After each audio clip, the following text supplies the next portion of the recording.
बिस्मिल्लाहिर्रहमानिर्रहीम, अस्सलाम वालेकुम स्टूडेंट्स। मेरा नाम दानिश मजीद और आप मेरा यूट्यूब चैनल देख रहे हैं फिजिक्स विद दानिश। तो बच्चों, हम लोगों ने फर्स्ट ईयर फिजिक्स का चैप्टर नंबर 4 स्टार्ट किया हुआ था, जिसका नाम है रोटेशन एंड सर्कुलर मोशन।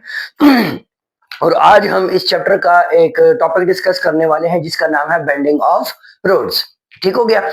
अब देखिए बच्चों, नॉर्मली हम लोग जब नॉर्मल रोड्स के ऊपर या नॉर्मल डेली लाइफ में जब हम देखते हैं घर के बाहर गाड़ी निकाली, गाड़ी में कहीं जा रहे हैं, तो हमें क्या देखने को मिलता है कि गाड़ी के जो टायर है और रोड है उनके दरमियान हमें एक फ्रिक्शन देखने को मिलती है, जिसकी वजह से गाड़ी जो है तो वो स्मूथली जो है तो उस रोड के ऊपर ट्रेवल कर रही होती है। ठीक हो गया। बट अब यहाँ पे अगर हम लोग नॉर्मल अपने घर के पास इर्द गिर्द देखें तो रोड बिल्कुल सीधा रहता है। ठीक हो गया। उसमें किसी किस्म का कोई बैंड या कर्व नहीं होता। ठीक। बट हम वहीं पे किसी हिली एरियाज में चले जाए, पहाड़ी इलाके में चले जाए, तो वहां पे हमें क्या देखने को मिलता है कि एक तरफ पहाड़ होता है और एक तरफ खाई होती है। तो जिस तरफ खाई होती है उस तरफ से रोड को थोड़ा सा बेंड किया जाता है। अब इसके पीछे की क्या लॉजिक है, इसके पीछे की क्या फिजिक्स है, तो आज के लेक्चर के अंदर हम इस चीज को अंडरस्टैंड करेंगे कि ऐसा क्यों होता है, ये रोड क्यों बेंड किया जाता है। ठीक हो गया। देखो, हमारे पास एक होता है कि हम रोड और टायर के दरमियान जो फ्रिक्शन होती है, रोड एंड टायर, इनके दरमियान जो फ्रिक्शन होती है, जो फ्रिक्शन होती है वो लिमिट के अंदर प्रोवाइड की जाती है। मतलब उस फ्रिक्शन की भी अपनी एक लिमिट है। अगर आप उस लिमिट को क्रॉस करेंगे तो फिर टायर जो है तो वो स्केट करना शुरू कर देगा, वो स्लिप हो जाएगा उसके ऊपर। समझ आई? मतलब आप एक गाड़ी बहुत ज्यादा स्पीड के साथ लेके आ रहे हो और अचानक आपने ब्रेक लगाई। जब आप अचानक ब्रेक लगाते हो तो क्या होता है, जैसे ही अचानक ब्रेक लगती है और बहुत जोर की ब्रेक आप लगाते हो तो ब्रेक का काम क्या है, टायर को रोकना। ठीक है। अब टायर रुक गया, लेकिन वो लिमिट स्पीड इतनी ज्यादा थी कि रोड और टायर के दरमियान जो फ्रिक्शन की लिमिट थी वो क्रॉस हो गई। तो फिर क्या होगा, टायर रोटेट नहीं करेगा बट वो स्केट कर जाएगा। समझ आई? तो ये चीज, तो हमें रोड और टायर के दरमियान जो फ्रिक्शन देखने को मिलती है वो एक लिमिटेड फ्रिक्शन होती है। ठीक हो गया। अब पहाड़ी इलाकों में हमारे पास क्या होता है कि गाड़ियां जब वहां पे जाती हैं, लेट सपोज अगर गाड़ी बहुत ज्यादा स्पीड में आ गई है, अब वो ब्रेक अप्लाई करेंगे तो अगर वो लिमिट क्रॉस हो गई तो फिर क्या होगा, लिमिट क्रॉस हो गई तो गाड़ी स्लिप कर जाएगी और स्लिप करते करते वो खाई में गिर सकती है। ठीक है। अब इस चीज को सॉल्व करने के लिए फिर हमारे पास कॉन्सेप्ट आया बेंडिंग ऑफ रोड्स का। बेंडिंग ऑफ रोड में क्या होता है, हमारे पास अगर नॉर्मली एक रोड यूं है और इसके ऊपर यूं गाड़ी जा रही है, लेट्स सपोज ये गाड़ी का बैक एंड से हम गाड़ी को देख रहे हैं। ठीक है। अब हम लोग क्या करते हैं, ये नॉर्मल सीधा रोड है और इस रोड को अब हम लोग एक एंगल थीटा के ऊपर क्या कर देते हैं, बेंड कर देते हैं। जब हम इसको बेंड करेंगे तो इसके बेंड करने से हमें फायदा क्या होगा, हमें फायदा ये होगा कि अब ये गाड़ी जो है, अब डायग्राम कुछ अजीब सा बना हुआ है बट आपने जस्ट कॉन्सेप्ट को अंडरस्टैंड करना है कि ये मैंने रोड को बेंड कर दिया। अब रोड और टायर के दरमियान फ्रिक्शन तो हमें देखने को मिल रही है, बट उसके अलावा अब ये जो बेंड होने के बाद ये रोड जो है तो ये यू कर्व बन गया है। क्या बन गया है, कर्व। और कर्व हमेशा क्या होता है, एक सर्कल का। अब लेट्स सपोज मैं यहां से यहां तक अगर कर्व की बात करूं तो मैं ये बाकी सारे को मिटा दूं, तो ये देखिए, तो ये सर्कल का एक पार्ट है। ठीक हो गया। सर्कल का एक पार्ट है कि नहीं है। ठीक। तो इसी तरह मैंने एक्सप्लेन किया कि मेरे पास ये कर्व है, तो कर्व एक्चुअल में क्या होता है, एक सर्कल का पार्ट होता है और सर्कल का एक सेंटर होता है सी। फिर हम लोगों ने यहाँ पे पॉइंट सेंटर से गाड़ी तक का जो डिस्टेंस है उसको रेडियस कह दिया। ठीक है। अब जब कर्व में गाड़ी मूव करेगी मींस के वो एक सर्कुलर पाथ को फॉलो कर रही है, और जब भी सर्कुलर पाथ को कोई भी ऑब्जेक्ट फॉलो करता है तो उसके ऊपर एक फोर्स लगती है जिसको हम क्या कहते हैं, सेंट्रीपिटल फोर्स। ठीक है। अब सेंट्रीपिटल फोर्स हमेशा किस तरफ लगती है, इनवर्ड लगती है। ठीक हो गया। हम लोगों ने पढ़ा है ना कि किसी भी ऑब्जेक्ट के ऊपर जो सेंट्रीपिटल फोर्स की या सेंट्रीपिटल एक्सेलरेशन की जो डायरेक्शन होती है वो हमेशा इनवर्ड होती है। ठीक है।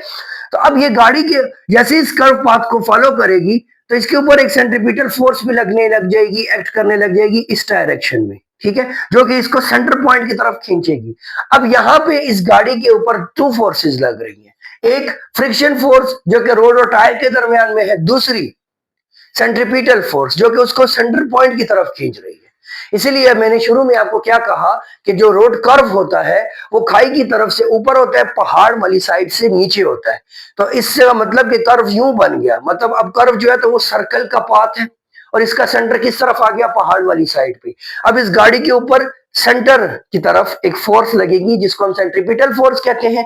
मतलब कि इस गाड़ी के ऊपर पहाड़ की तरफ सेंट्रीपिटल फोर्स एक्ट करेगी, जिसकी वजह से वो इस गाड़ी को स्टेबल रहने में हेल्प आउट करती है। ठीक है, जिससे हमारे पास एक्सीडेंट होने का, गाड़ी का अनबैलेंस होने का जो खतरा होता है वो क्या हो जाता है, कम हो जाता है। ठीक है, पॉइंट समझ आई होगी आपको।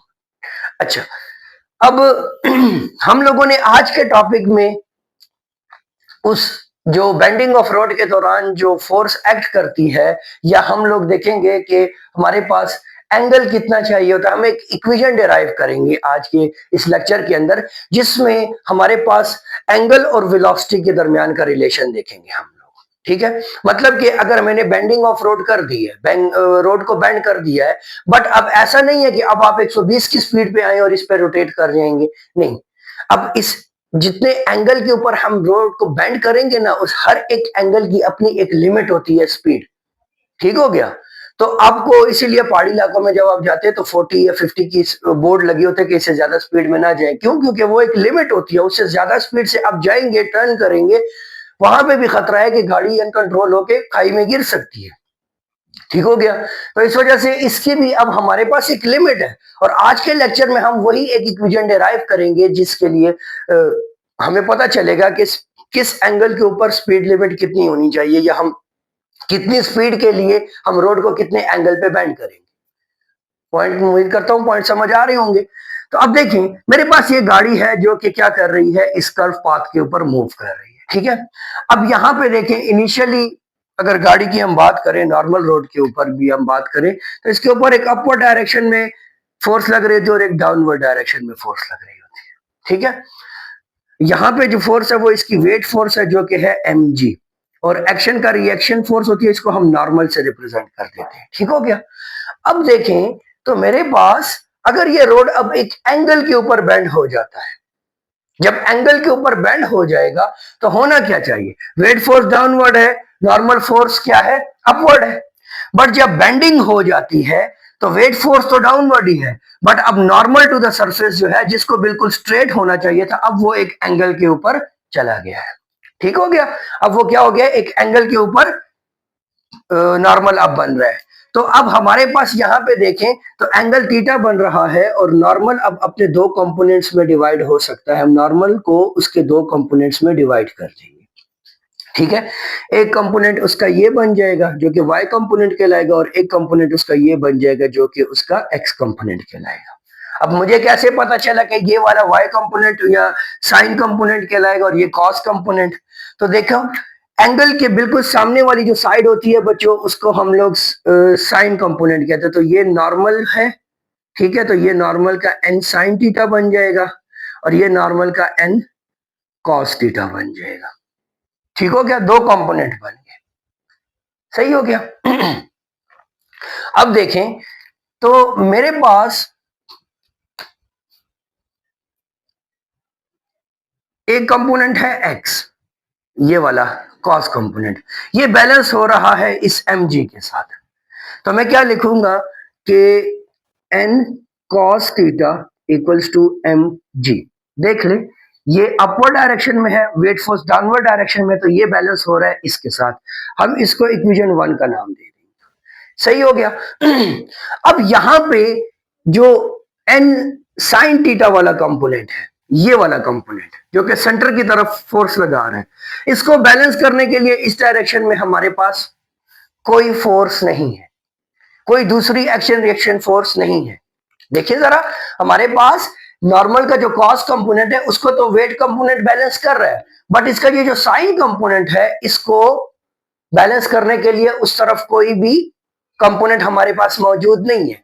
तो ये क्या है, एन का जो साइन कंपोनेंट है वो हमेशा गाड़ी के ऊपर इनवर्ड एक्ट करता है, एन साइन थीटा। और अगर आप यहीं पे देखें तो सेंट्रीपिटल फोर्स भी क्या करती है, वो तो इनवर्ड ही एक्ट करती है इसके ऊपर। ठीक है, तो मतलब कि एन साइन थीटा इक्वल हो सकता है किसके, एफ सेंट्रीपिटल फोर्स की, तो हम लिख लेंगे N sine theta that is equals to M V square divided by R. इसको आप इक्वेशन 2 का नाम दे दें। ठीक हो गया। अब आपने क्या करना है बच्चों, आपने करना है कि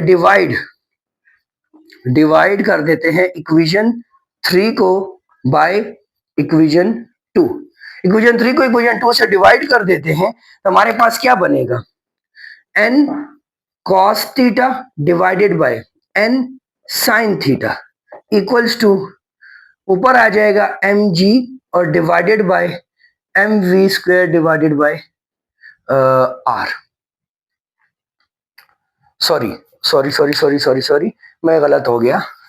इक्वेशन 3 को इक्वेशन 2 पे डिवाइड करना है, तो sorry, N sine theta divided by N cos theta, sorry, अच्छा इंसान है, गलतियों का पतीला है, गलती हो जाती है। M V square divided by R और डिवाइडेड बाय एम जी। मैं भी कहूंगा इक्वेशन उल्टी पुल्टी क्यों हो गई है।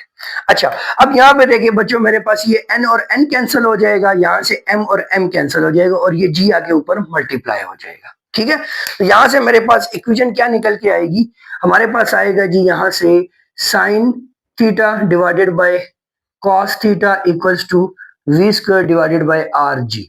ठीक है, साइन डिवाइडेड बाय कॉस किसके इक्वल होता है, तो बच्चों ये tan थीटा के इक्वल होता है। ठीक है, tan theta equals to V square divided by R G. ठीक है, अब आपने अगर v की वैल्यू निकालनी है, v की वैल्यू, अब अगर आप स्पीड देखना चाहते हो, क्या देखना चाहते हो, स्पीड, कि हमारे पास स्पीड कितनी हो, तो हम लोग लिख लेंगे कि tan theta into are G. ये मेरे पास स्पीड लिमिट का फार्मूला आ गया। सही हो गया, ये मेरे पास क्या आ गया, स्पीड लिमिट का फार्मूला आ गया। और अगर मैं एंगल मुझे गिवन हो कि मैं कहता हूं कि मैंने बेंडिंग करनी है इतने एंगल के ऊपर, तो आप मुझे बताएं कि वहां पे उसकी स्पीड कितनी होगी। लेट्स सपोज एंगल हमें गिवन हो, कहते हैं कि आपके पास 30 डिग्री एंगल है, 40 डिग्री एंगल है, जितना भी एंगल है, तो उसके ऊपर अगर हमने रोड को बेंड किया हुआ और स्पीड लिमिट क्या होगी, तो आपके पास स्पीड लिमिट है ये। आप जो है तो ये फार्मूला यूज करके बता सकते हो कि उस रोड के ऊपर, अब लेट सपोज मैं कहता हूं कि मेरे पास जो बेंडिंग है वो 30 डिग्री है या 40 डिग्री है या 25 डिग्री है, और आप मुझे बताओ, और बस आपको कंडीशन ये कि आपको रेडियस गिवन होना चाहिए, जी तो हमारे पास कांस्टेंट है, tan और थीटा आपको गिवन होना चाहिए। तो ये जो वैल्यूज आप पुट करोगे तो आपको उस बेंडिंग ऑफ रोड के ऊपर लिमिट, स्पीड लिमिट आपको मिल जाएगी कि इतनी स्पीड के साथ गाड़ी इस रोड के ऊपर टर्न ले सकती है और आराम से ले सकती है, उससे ज्यादा होगी तो खतरा होगा कि वो स्केड करके नीचे ना गिर जाए। ठीक हो गया। और अगर आपको स्पीड गिवन हो कि लेट सपोज मैं आपको कहता हूं कि आपके पास 60 की स्पीड है या 50 है या 40 है, तो मुझे एंगल बताओ, तो उसके लिए फिर अगर आप देखें तो आप क्या करेंगे कि यहां से tan को उधर ले जाओ, यहां से, और सॉरी इसके ऊपर अंडर रूट भी आएगा। ठीक है, क्योंकि हम लोगों ने यहां से स्क्वायर को खत्म किया है। तो अब आप अगर क्या करते हो, स्पीड एंगल, स्पीड गिवन और एंगल फाइंड करना है, तो theta equals to tan inverse into V square divided by R G. ये हमारे पास आ गया सेकंड फार्मूला। ठीक हो गया। अब ये हमारे पास फार्मूला है जब आपको स्पीड लिमिट गिवन हो और आपने एंगल फाइंड करना हो, और ये आपको पास फार्मूला है जब आपके पास एंगल गिवन हो और आपने स्पीड लिमिट फाइंड करनी हो। ठीक हो गया। तो ये हमारे पास टॉपिक था बच्चों, बेंडिंग ऑफ रोड का, छोटा सा टॉपिक है। तो उम्मीद करूंगा कि आपको ये कॉन्सेप्ट समझ आया होगा। कोई भी क्वेश्चन हो, कोई भी क्यूरी हो, तो आपने मुझे कमेंट करके जरूर बताना है। नेक्स्ट वीडियो तक आप अपना ख्याल रखिएगा, तब तक के लिए अल्लाह हाफिज।